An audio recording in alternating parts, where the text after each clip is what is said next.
지난주에는 구두를 짝짝이로 신고 오셨는데. 그러니까 와가지고 이게 아침에 방송하다 보니까 가끔 그 집을 나올 때는 굉장히 어두울 때가 있잖아요. 그래서 그래도 그렇죠. 어떻게 제 짝을 못 잡고 그렇게 신고 오셨어요? 모르다 도착해서 뭔가 발이 불편해서 살펴보니까 이게 높낮이가 안 맞는 다른 신발들을 신고 왔습니다. 제가 방송에서는 얘기 안 했는데 그게 기사화가 됐더라고요. 나중에 어떻게.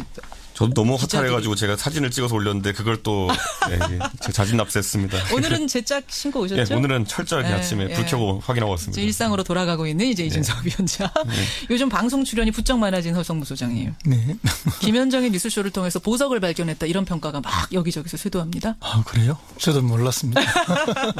이 두 분과 함께 상한가 하한가 짚어볼 텐데 우선 지난주에 이제 서울중앙지검장부터 시작해서 뭐 외교부 장관, 안보실장, 정책실장, 주말 사이 인사들 요 인사에 대해서 점수부터 좀 주고 시작을 하죠. 허 소장님 몇 점 주시겠습니까? 저는 뭐 거의 95점 이상 드리고 싶어요. 역시 이준석 위원장? 저는 지난주에는 이제 취임 첫 주차에 대해서 95점 가까이 줬는데 아주 높게 주셨죠. 네, 이번에는 조금 낮추겠습니다. 90점 정도로 주겠습니다. 낮아진 이유는? 사실 저는 인물들의 면면을 보면요. 각자 의미가 있는 인물들을 인사에 선임했다라는 생각이 들긴 드는데 그 과정 중에서 이제 콕 집어서 얘기하자면 강경화 외무장관 지명자 같은 경우에는 문 대통령이 말했던 인사 원칙을 일부분 깼거든요. 그 말은 뭐냐면 뭐 여러 가지 위장전입 문제라든지 이런 것들. 그 문 대통령이 특히 그 후보자 시절에 거명했던 5대 어떤 이런 원칙에서 못 맞는 부분이 있음에도 불구하고 능력 위주 인사를 이제 한 것인데 글쎄요. 그러면 뭐 저는 그게 뭐 나쁘다 본다기보다는 원칙이 한번 깨졌다는 측면에서 앞으로 청문회가 생각과는 다르게 뭐 순탄하지 않을 수도 있다라는 생각하게 되는 게 박근혜 정부 되짚어서 4년 전에 생각해 보면은 그때도 뭐 딱히 법으로 문제되는 건 아니었는데 예를 들어 뭐 김종훈 미래부 장관 내정자 같은 경우에 본인이 미국 국적을 가졌던 것이 문제돼가지고 낙마하기도 하고 그때부터 많이 꼬이기 시작했거든요. 그러니까 저는 원칙을 깼다는 점에서 외교장관. 그러니까 얼마나 이게 원칙을 깨는 게 정부 입장에서 부담이스러웠으면은 뭐 자진 신고를 했겠습니까? 먼저 말을 했어요. 발표를 했어요. 위장전입했습니다. 한 거 알고 있습니다라고. 네, 근데 그 국민 정서상 자진 신고를 한다고 해서 이게 또 그러면 지금까지 그것 때문에 낙마한 수많은 인사들과 형평을 따져봤을 때 자진 신고한다고 용서가 될 것이냐? 뭐 용서라기보다 넘어가는 문제냐 순탄하게. 5대 원칙이 뭐였냐면 병역, 부동산 투기, 세금 탈루, 위장전입, 논문 표절 이런 인사들은 고위직에서 배제하겠습니다. 이게 공약이었거든요. 허 소장님. 맞습니다. 그게 이제 깨진 거라서. 과거에 우리 이런 표현도 있지 않습니까? 뭐 자수하여 강명차차. 있죠. 그 이제 뭐 자진 신고, 자진 뭐 이렇게 어쨌든 자수를 한 거 아닙니까? 근데 이제 위장전입도 뭐 질이 여러 가지예요. 근데 이 위장전입은 뭐 부동산 투기를 위한 그런 위장전입은 아니고 미국에 있던 딸이 한국 들어오면서 이제 어디로 보낼 건가 해서 친척집에. 본인의 모교 쪽으로 보내고 싶어서 친척집에 위장전입했다. 그래서 이제 뭐 일견 뭐 물론 그것도 당연히 뭐 비난의 대상은 받아야 되는 것이고 또 비판받아야 마땅함에도 불구하고 또 이렇게 자진해서 고백함으로써 국민들의 어느 정도의 양해는 있지 않을까 그런 기대감을 좀 갖고 있습니다. 이건 또 지켜봐야겠어요. 원칙을 깼다. 하지만 과거 위장전입과 조금 다르지 않느냐. 여러분의 평가는 하여튼 기대해보기로 하고 상한가부터 가보죠. 상한가. 허 소장님. 예, 지금 뭐 방금 말씀하신 것처럼 인사 태풍이 몰아치고 있는데요. 뭐 너무나 이제 많은 훌륭한 인물들이 나오고 있지만 대개의 특징이 보면 스토리가 다 있는 인물들을 주요 직책에 지금 앉히고 있는데 그 중에서도 이제 좀 눈여겨볼 사람이 장하성 정책실장이 아닌가. 장하성 청와대 정책실장, 장하성 교수, 이준석 위원장 상한가. 저는 이제 윤석열 중앙지검장 또는 이제 검찰 조직. 제가 또는이라고 한 이유는 뭐냐면은 둘 중에 누가 상한가가 될지 모르겠어요. 잠깐만. 윤석열 서울중앙지검장하고 검찰 조직이라면 지금으로 보면은 약간 상반된 느낌인데. 왜냐면 윤석열 지검장이 일종의 팽을 당했다가 이번에 다시 쓰이면서 뭔가 개혁을 하지 않겠느냐 기대하고 있는 거잖아요. 전쟁에 공격하는 쪽이 항상 이기는 건 아니거든요. 그러니까 방어전으로 이제 검찰이 아마 검찰 조직이 치를 텐데 이게 뭐 방어전이랑 기득권 방어 논리 이런 건 둘째치고 지금 검찰 같은 경우에 상당히 좀 뭐라 해야 될까 억울한 부분도 있을 겁니다. 예를 들어 최근에 있었던 돈봉투 감찰이라든지 이런 부분에 대해 가지고 뭐 여론이야 굉장히 검찰이 나쁘게 이렇게 묘사되고 있지만은 사실 이걸 관행이라고 또 묘사하기도 했는데 문제가 뭐냐면 실제로 이제 관행이 맞거든요. 근데 잘못된 관행이죠. 그렇죠, 그런데 그렇죠. 이것을 가지고 이제 어떤 인사 태풍까지 이제 몰아치려고 하니까 아마 그 부분에 대해서는 검찰도 한 거를 좀 할 겁니다. 제 생각에는. 그래서 윤석열이냐 아니면 검찰 조직이냐 누가 상한가 될지 모르겠다. 예. 자, 그 얘기 잠깐 두고 그러면 장하성 실장 얘기부터 좀 해보죠. 정책실장. 상한가 맞습니까? 예, 뭐 저는 상한가를 충분히 주실 만한 그런 사람이라 보고요. 이분은 물론 이제 그동안 이제 안철수 후보의 이제 경제 멘토 이런 역할을 했죠. 그렇죠. 그런데 이번에 이제 상고 처리 끝에 모셨는데 자기가 수용하게 된 그 이유 중에 하나가 이번에 초기 인사하는 걸 보니까 이 정도 인사면은 같이 일을 해도 되겠다 이런 결심을 했다 그래요. 그래서 또 사실은 뭐 이게 이 사람도 선비에 가까운 분 아닙니까? 실천가이기도 자기 입장을 바꾸어서 또 다른 분하고 일을 하려면 이게 결심이 쉽지 않죠. 그런 결심을 바꿀 정도로 해줬고 그게 맞아서 일을 한다는 거는 좀 대단한 결심이다 이렇게 보고요. 또 그동안의 삶이 보면은 이분은 뭐 개인적인 삶도 재벌 개혁을 위해서 소액주주 운동을 펼쳤고 또 그 실천가로서의 역할을 해왔기 때문에 충분히 주목받을 수 있는데 사실 집안 자체가 명문가예요. 아니 장하성 실장의 가계도가 오늘 아침 화제더라고요. 독립운동가 그렇죠. 조상부터 쭉 내려오고. 그렇죠. 할아버지 형제가 사형제였는데 큰 할아버지가 어쨌든 상해 임시정부의 외무부장을 했어요. 그리고 먼저 자신의 할아버지도 독립운동을 했고 그 밑에 작은 할아버지 한 분은 그 1929년 강주에서 그 학생운동이 일어납니다. 독립운동인데요. 이 학생운동에 참여해서 이제 고문으로 돌아가셨어요. 그리고 막내 할아버지도 이제 만주에서 독립운동하셨고 그래서 할아버지 형제 전원이 독립운동이 그다음에 이제 그 다음 세대인 아버지 형제간들이 또 있는데 이분들은 6.25 때 낙동강 전투, 압록강 전투 전부 자진해서 군해갖고 이제 뭐 어쨌든 한 분은 만 14살에 갔다는 거 아닙니까? 그럴 정도로 이제 이렇게 애국하고 애족하는 집안이었다. 이제 그런 집안에 이제 3세대로 이 하씨 학렬을 가진 분들이 있는데 그래서 뭐 장하진 자기 누님이죠. 여성부 장관. 참여정부 때 여성부 장관을 했고 이번에 이제 본인이 이렇게 들어왔고. 장하준 교수도 친척 동생이죠. 그거는 사촌 동생이죠. 사촌 동생. 예, 장제식 전 산자부 장관 자기 삼촌의 아들인데.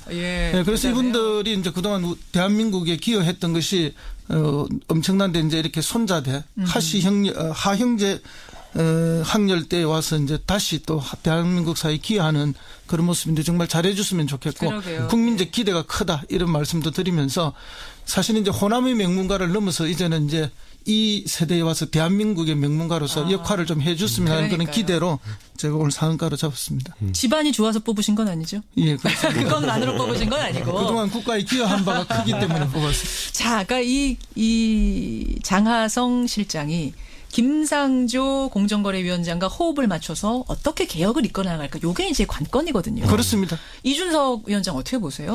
그 사실 김상조 교수 같은 경우에도 사실은 우리가 봤을 때는 좀 일부에게는 급진적인 경제학자의 이미지가 있기도 하지만은 실제로는 굉장히 온건한 분이에요. 그래요? 예, 그래서 사실 기업경의 사례로 드는 것들 이런 걸 본다 하더라도 좀 서구적 관점에서 뭐 그 정도로만 맞추자 정도의 느낌이지 누가 표현한 것처럼 좌파 경제학자로 보기 좀 어려운 아니에요? 예, 어려운 그런 측면이 있습니다. 주류 경제학자입니다. 우리가 이렇게 알고 있는. 그러다 보니까 제 생각에는 이 부분에 있어 가지고는 뭐 장하성 교수도 마찬가지이고요. 그러다 보니까 이 호흡을 맞추자는 건데 사실 재벌 개혁이라는 거는 강도가 어느 정도냐를 놓고 이제 사람들이 관심을 갖는 거거든요. 그런데 일반적인 이제 관점에서는 장하성 교수랑 그리고 또 김상조 위원장 정도면은 뭐 그래도 온건한 정도의 수준이다. 이것보다 더 센 분들도 많아요. 한국에 보면은 찾아보면은. 야, 근데 보수 정당의 예를 들어 뭐 이준석 위원장이 그런 말씀하실지. 아니, 왜냐하면 뭐 김종인 장관 이런 분 생각해 보면요, 그분들은 더 센 메시지도 가끔 그분이 더 세요. 네, 왜냐하면 그분은 정치적 이런 그 메시지를 겸비했기 때문에 말을 더 세게 하십니다. 그렇기 때문에 재벌 같은 거기는 실제로 재벌의 부동산을 매각하는 조치를 했던 분 아닙니까? 예, 그게 그런 이력이 있기 때문에 아마 기업에서도 보면 이 과거에 보면 김상조 위원장 같은 경우에도 2013년에 이제 박근혜 정부 출범하고 경제민주화라는 게 화두가 됐을 때 오히려 삼성이 이분 불러다가 강의를 들었다니까요. 이게 어떤 레벨에서 어떻게 진행될지에 대해서 오히려 컨설팅을 받은 그런 이력도 있는 거거든요. 그러니까 이제 이분들은 재벌을 해체하자는 분들이 아니에요. 재벌을 개혁하자는 분들인데. 재벌들이 너무 벌벌 떨 필요는 없다는 얘기예요. 그럼 물론 뭐 재벌들은 떨 수밖에 없죠. 지금까지 재벌들은 전부 다 이렇게 반칙과 특권, 그다음에 갑질을 해왔던 게 사실 아닙니까? 특히 큰 재벌일수록 더 그랬고. 그런데 이런 뭐 반칙과 특권, 갑질을 없애고 제도 제도개혁을 통해서 어쨌든 그 경제민주화를 이루는데 사실은 이제 이 경제 격차 해소가 초점이 뭐이죠. 그렇기 위해서 이제 제도 개선을 쭉 하자는 거죠. 그래서 뭐 대표 소송제를 한다든지 그다음에 공정거래법을 개정해서 더 강력하게 불공정을 거래를 뭐 없앤다든지 이런 그 해서 재벌을 국민의 기업으로 좀 거듭나게 만들자 하는 그런 여기서 살짝 드러나지 않은 인연이 있다면 이제 윤석열 중앙지검장이 특검에 있었잖아요. 근데 이제 특검이 처음에 이제 이재용 부회장 구속 기소를 할 때 처음에 실패했다 두 번째 됐잖아요. 그런데 그렇죠. 첫 번째 할 때 안 됐을 때 두 번째 되는 논리를 제공한 사람이 김상조 교수라는 이야기가 지금 뭐 정설이거든요. 그렇기 때문에 아마 뭐 삼성 입장에서는 좀 불편한 그런, 많이 불편하겠는데 그런 인사일 수밖에 없다라는 생각 정도는 하게 되는데 그래도 저는 개인적으로는 정치 권력과 경제 권력이 있을 때 뭐 서로 견제가 돼야 되는 상황이기 때문에 그 정도의 긴장 관계는 좋다라는 생각을 합니다. 알겠습니다. 그렇게 해서 장하성 실장 상한가, 이준석 위원장의 상한가는 조금 전에 이름이 나왔던 윤석열 서울중앙지검장, 그러니까 특검에서 뛰었던 그분이 서울중앙지검장으로 왔어요. 근데 그분이 상한가가 될지 아니면 검찰 조직이 될지 어떻게 보세요? 자, 우리 잘 생각해 보면은 과거에 노무현 정부 때 검찰 개혁이 성과가 미진하고 실패했다는 평가를 받는 이유 중에 하나는 어떻게 보면 조직 외의 인사를 들여와서 조직을 개혁하려고 했던 것에 문제가 있었거든요. 강금실 법무부 장관. 강금실 법무부 장관이 뭐 다 뛰어난 능력 갖고 있겠지만 조직 논리를 돌파하지 못했기 때문에 그런 벽을 못 넘었어요. 이런 일이 있었는데 윤석열 지검장 같은 경우는 특수한 케이스입니다. 조직 내의 인사였다가 약간 이렇게 표현하는 것지만 약간 외부적인 성격도 띠고 있고 외부자적인 성격도 띠고 있고 그런 인사인데 저는 이번에 검찰 조직을 문재인 정부가 처음에 제어하는 빼어드는 칼이 돈봉투 문제라는 것에 대해서 약간은 우려를 하게 됩니다. 왜요? 왜냐하면 이게 원래 뇌물이라는 게 보면 김영란법에도 정확히 나와 있는 게 뭐냐면은 8조 사항에 보면은 상급자가 하급자에게 주는 경력금조의 돈은 김영란법의 적용 대상에서 배제한다로 돼 있어요. 그래요? 예외 조항이 들어 있습니다. 그렇기 때문에 이것은 뭐 김영란법 위반으로 보기도 좀 뭐하고 특정 사건에 대한 뇌물로 좀 보기도 뭐한 것이 그야말로 관행 중에 나쁜 관행 정도? 그러니까 그 금액이 액수나 이런 거로 봤을 때 뇌물죄 인정받기 어려운 그 금액이기도 하고 그래서 이게 말 그대로 수사까지 들어가긴 좀 어려운 사안이고 결국에는 이게 좀 조직한테 좀 잘못된 관행이니까 이제 앞으로 좀 잘해보자 뭐 이런 취지의 이제 무언의 압박인데 문제는 이게 딱 어느 지점에 해당하냐면은 글쎄요. 예전에 보면은 박근혜 정부에서 기강 잡겠다고 공직 기강 잡겠다고 이제 뭐 성완종 리스트 들고 이제 뭐 나섰다고 오히려 이완구 총리만 잡히고 뭐 이런 것처럼 이번에 빼든 칼이 과연 우병우를 관통할 수 있을 것인가? 저는 지금 이게 나온 이유가 뭐냐면요. 결국에는 우병우 수석을 잡으려고 했는데 우병우 수석이 워낙 주도면밀한 사람이기 때문에 뭐 증거 인멸이든지 아니면 자기가 준비를 철저히 했든지 간에 안 잡히는 거예요. 그러니까 처음에는 법인 차량 갖고 잡으려고 그랬죠. 네, 그렇죠. 그 다음에 나온 것들 보면 뭐 특검이 가가지고 우리가 밥은 다 해놨으니까 이게 전자레인지 돌리기만 하면 밥이 될 거다. 그냥 검찰한테 넘겨줬는데. 검찰에 넘겨줬는데 구속이 안 됐잖아요. 잡았어요. 안 됐잖아요. 그러니까 이번에는 또 그럼 우병우 사단이라고 불리는 사람들의 어떤 이런 만찬? 관행적인 돈봉투를 가지고 이제 이걸 잡으려고 한다는 것이 사실 쉽지는 않은 거거든요. 그러니까 오히려 저는 약간 걱정되는 게 뭐냐면은 이 이면에는 실제로는 그럼 우병우 수석이나 아니면 그 사단을 잡을 수 있는 수단 자체가 없다는 것을 좀 증명하는 거 아니냐라는 생각이 들어서 약간 이 검찰 개혁이 오히려 보이는 것과는 다르게 어려운 지금 거 아니냐. 그러니까 사실 검찰 조직을 잡으려면 이 사람들이 얼마나 논리적이고 또 조직 방어 논리가 치밀한 사람들입니까? 거기에 대해서 관행적으로 돈봉투 50만 원, 100만 원 주고받는 걸 갖고 이 조직을 뭐 어떻게 개혁할 수 있느냐라고 했을 때는 좀 약간 빼든 칼이 이것도 빵칼이다라는 생각이 드는 겁니다. 저는 이게.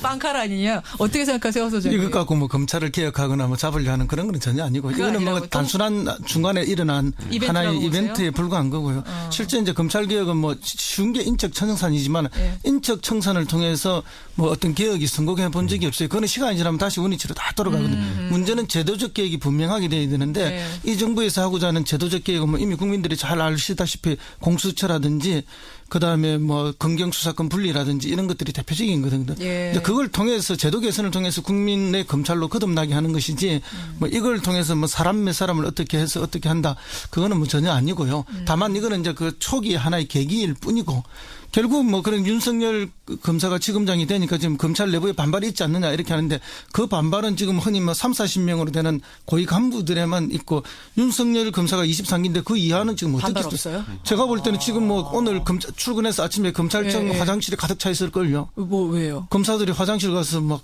웃는다고.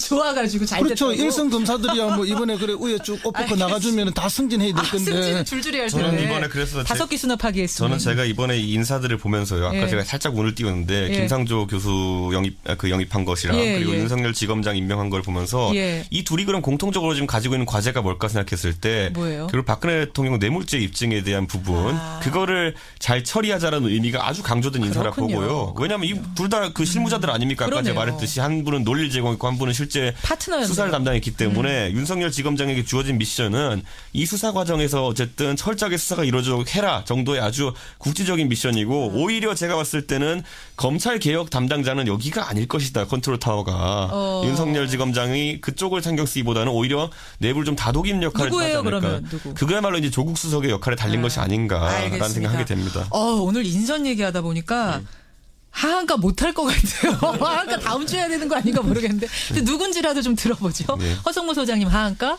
예, 저는 정우택 대표, 원내대표죠. 아니, 왜요? 정우택 원내대표. 조금 전에 인터뷰하고 가셨는데. 그렇죠. 5.18 그 강주 기념식에 참석하셨잖아요. 그런데 이제 님을 위한 행진곡 부르지 않았는데, 부르지 않은 거는 좋지만, 그 부르지 않는 이유를 기자들이 물었을 때, 국민적 공론화가 없었고, 대통령이 우리한테 사전에 언론이 없었다. 이렇게 이야기를 했어요. 그러니까 부르지 않은 건 자유지만. 그렇죠. 뭐 이유가 논리가 안 된다? 논리가 전혀 맞지 않죠. 왜냐하면 국민적 공론화라는 게 뭐 딴 게 있습니까? 그러면 그때 재창이 관례적으로 잘 되어 왔던 걸 합창으로 바꿀 때 그때는 어떤 국민적 공론화가 있었죠.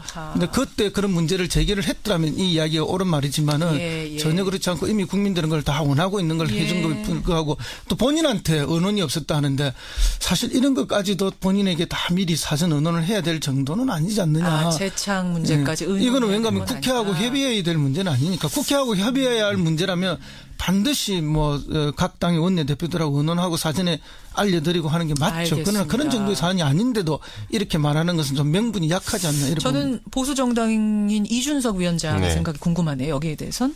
뭐 제 생각에는 뭐 이제 원칙이 정해졌으면요. 그 원칙에 뭐 맞춰가는 것이 뭐 답이 아닐까.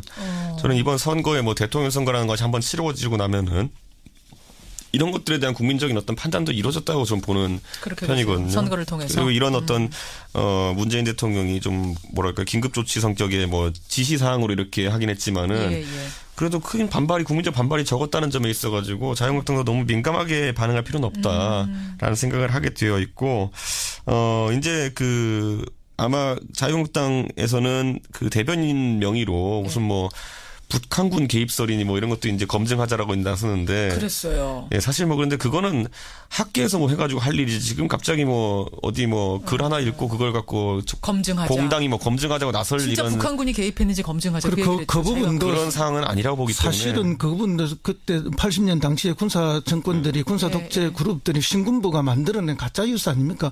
오히려 광주 시민을 폐마하고 광주 5.18 민주화 정신을 뭐 오히려 이제 오염시키기 위해서 그렇게 한 건데 그 가짜 뉴스를 지금 40년이 다 돼가는데도 아직도 확대 재생산하고 퍼뜨리고 믿고 있다는 게 이게 정말 공당에서 있을 수 없는 일을 하는 것이 아닌가 5.18 예를 들어 5.18 소위 말하는 그 보수주의에서 5.18 폭동설이라든지 이런 안 좋은 식의 묘사를 검색하면은 나오는 인터넷에 검색하면 나오는 사이트가 딱 한 군데밖에 없어요. 어디예요? 그러니까 뭐 일간베스트 저장소인데 그러니까 그 아주 특정 진영에서의 특정 좀 몰려 있는 사람들이 주장하는 이론을 가지고 공당이 이렇게 받아가지고 이 당이 이렇게 얘기한다는 거는 좀 이해가 안 가는 부분이긴 합니다. 알겠습니다. 자, 하한가 이준석 위원장의 하한가까지만 들어야겠네요. 뭡니까? 저는 뭐 이제 뭐 친박입니다, 이제. 친박이 왜 하한가로 뽑혔는지 정우택 원내대표와의 인터뷰를 통해서 서로 여러분들도 다 이해하셨을 거예요. 심지어 홍준표 추대론이 나오는 정도까지면요. 그러니까요. 제 생각에는 지난번에 제가 조원진 후보 0.1%도 엮어서 얘기를 한번 한 적이 있는데 이제 거기에 기대서 표를 얻으려고 하는 정치인이 없을 겁니다. 제가 봤을 때는. 친박이라는 것에 기대서. 그러니까 지금까지도 그렇게 뭐라고 해야 될까요? 최순실 사태 국면에서 보면은 진심으로 친박이었던 사람이 있나 싶을 정도로 이제 좀 국면이 가긴 했지만은. 요거 하나만 그럼 확인할게요. 친박이 사라질 거라고 보십니까? 역사 속에서? 저는 박근혜 대통령의 사법 처리 결과에 따라서 조금은 이제 대구 경북 지역에서 특수하게 이제 다를 수 있다 보는데 전반적으로는 이제 좀 그 후광에 기대려고 하진 않을 겁니다. 예. 하성우 소장님도? 저는 뭐 여전히 대구 경북에서는 오히려 더 신화화되어서 살아남을 거라 봅니다. 좁지만 더 강하게? 그렇군요. 자, 이렇게 오늘 뉴스닥 보도엔 상한가 보도엔 장하성, 윤석열 또는 검찰 조직, 하한가 보도엔 정우택 친박 올리면서 두 분과 인사 나누죠. 다음 주에도 신발 제대로 신고 오시고. 예. 고생하셨습니다. 네, 감사합니다. 하성우, 이준석 감사합니다. 두 분이었습니다. 있음에도 불구하고 능력 위주 인사를 이제 한 것인데 네. 글쎄요. 그러면 뭐 저는 그게 뭐 나쁘다 본다기보다는 원칙이 한번 깨졌다는 측면에서 원칙이 앞으로 깨졌다. 청문회가 생각과는 다르게 뭐 순탄하지 않을 수도 있다라는 생각하게 되는 게 그래. 박근혜 정부 되짚어서 4년 전에 생각해 보면은 예. 그때도 뭐 딱히 법으로 문제되는 건 아니었는데 예를 들어 뭐 김종훈 미래부 장관 내정자 같은 경우에 본인이 미국 국적을 가졌던 것이 문제돼 가지고 낙마하기도 하고 그때부터 많이 꼬이기 시작했거든요. 그러니까 저는 원칙을 깼다는 점에서 예. 외교장관. 그러니까 얼마나 이게 원칙을 깨는 게 정부 입장에서 부담이스러웠으면은 뭐 자진 신고를 했겠습니까? 먼저 말을 했어요. 발표를 했어요. 위장 전입했습니다. 한 거 알고 있습니다라고. 네, 근데 그 국민 정서상 자진 신고를 한다고 해서 이게 또 그러면 지금까지 그것 때문에 낙마한 수많은 인사들과 형평을 따져봤을 때 자진 신고한다고 용서가 될 것이냐. 뭐 용서라기보다 넘어가는 문제냐 순탄하게. 5대 원칙이 뭐였냐면 병역, 네. 부동산 투기, 세금 탈루, 위장 전입, 논문 표절. 네. 이런 인사들은 고위직에서 배제하겠습니다. 이게 공약이었거든요. 허 소장님. 맞습니다. 그게 이제 깨진 거라서. 과거에 우리 이런 표현도 있지 않습니까? 뭐 자수하여 강명차차. 있죠. 그 이제 뭐 자진 신고, 자진 뭐 이렇게 어쨌든 자수를 한 거 아닙니까? 예, 예. 근데 이제 위장 전입도 뭐 질이 여러 가지예요. 근데 이 위장 전입은 뭐 부동산 투기를 위한 그런 위장 전입은 아니고 미국에 있던 딸이 한국 들어오면서 이제 어디로 보낼 건가 해서 친척집에. 본인의 모교 쪽으로 보내고 싶어서 예. 친척집에 위장 전입했다. 예, 그래서 이제 뭐 일견 뭐 물론 그것도 당연히 뭐 비난의 대상은 받아야 되는 것이고 또 비판받아야 마땅함에도 불구하고 또 이렇게 자진해서 고백함으로써 국민들의 어느 정도의 양해는 있지 않을까. 지난주에는 구두를 짝짝이로 신고 오셨는데. 그러니까 와가지고 이게 아침에 방송하다 보니까 가끔 그 집을 나올 때는 굉장히 어두울 때가 있잖아요. 그래서 그래도 그렇죠. 어떻게 제 짝을 못 잡고 그렇게 신고 오셨어요? 모르다 도착해서 뭔가 발이 불편해서 살펴보니까 이게 높낮이가 안 맞는 다른 신발들을 신고 왔습니다. 제가 방송에서는 얘기 안 했는데 그게 기사화가 됐더라고요. 나중에 어떻게. 저도 너무 허탈해가지고 제가 사진을 찍어서 올렸는데 그걸 또 제가 자진 납세했습니다. 오늘은 제 짝 신고 오셨죠? 네, 오늘은 철저하게 아침에 불 켜고 확인하고 왔습니다. 일상으로 돌아가고 있는 이제 이준석 위원장. 요즘 방송 출연이 부쩍 많아진 허성무 소장님. 네. 김현정의 뉴스쇼를 통해서 보석을 발견했다 이런 평가가 막 여기저기서 쇄도합니다. 아, 그래요? 저도 몰랐습니다. 이 두 분과 함께 상한가 하한가 짚어볼 텐데 우선 지난주에 이제 서울중앙지검장부터 시작해서 뭐 외교부 장관, 안보실장, 정책실장, 주말 사이 인사들 요 인사에 대해서 점수부터 좀 주고 시작을 하죠. 허 소장님 몇 점 주시겠습니까? 저는 뭐 거의 역시 95점 이상 드리고 싶어요. 역시 이준석 위원장? 저는 지난주에는 이제 취임 첫 주차에 대해서 95점 가까이 줬는데 아주 높게 주셨죠. 네, 이번에는 조금 낮추겠습니다. 90점 정도로 주겠습니다. 낮아진 이유는? 사실 저는 인물들의 면면을 보면요. 각자 의미가 있는 인물들을 인사에 선임했다라는 생각이 들긴 드는데 예. 그 과정 중에서 이제 콕 집어서 얘기하자면 강경화 외무장관 지명자 같은 경우에는 문 대통령이 말했던 인사 원칙을 일부분 깼거든요. 그 말은 뭐냐면 뭐 여러 가지 위장 전입 문제라든지 이런 것들. 그 문 대통령이 특히 그 후보자 시절에 거명했던 5대 어떤 이런 원칙에서 못 맞는 부분. 상한가 맞습니까? 예, 뭐 저는 상한가를 충분히 주실 만한 그런 사람이라 보고요.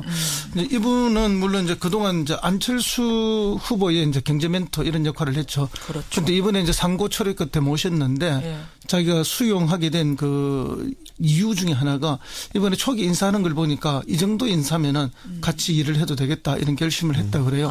그래서 또 사실은 뭐 이게 이 사람도 선비에 가까운 분 아닙니까? 실천가이기도 자기 입장을 바꾸어서 또 다른 분하고 일을 하려면 이게 결심이 쉽지 않는 거. 쉽지 않죠. 그런 결심을 바꿀 정도로 해줬고 그게 맞아서 일을 한다는 거는 좀 대단한 결심이다 이렇게 보고요. 또 그동안의 삶이 보면은 이분은 뭐 개인적인 삶도 재벌 개혁을 위해서 소액주주 운동을 펼쳤고 또 그 실천가로서의 역할을 해왔기 때문에 충분히 주목받을 수 있는데 사실 집안 자체가 명문가예요. 아니 장하성 실장의 가계도가 오늘 아침 화제더라고요. 독립운동가 그렇죠. 조상부터 쭉 내려오고. 그렇죠. 할아버지 형제가 사형제였는데 큰 할아버지가 어쨌든 상해 임시정부의 외무부장을 했어요.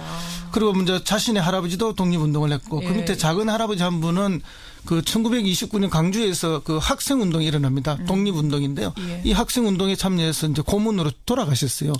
그리고 막내 할아버지도 이제 만주에서 독립운동하셨고 그래서 할아버지 형제 전원이 독립운동이 그다음에 이제 그 다음 세대인 아버지 형제간들이 또 있는데 이분들은 6.25 때 낙동강 전투, 압록강 전투 전부 자진해서 군해갖고 이제 뭐 어쨌든 한 분은 만 14살에 갔다는 거 아닙니까?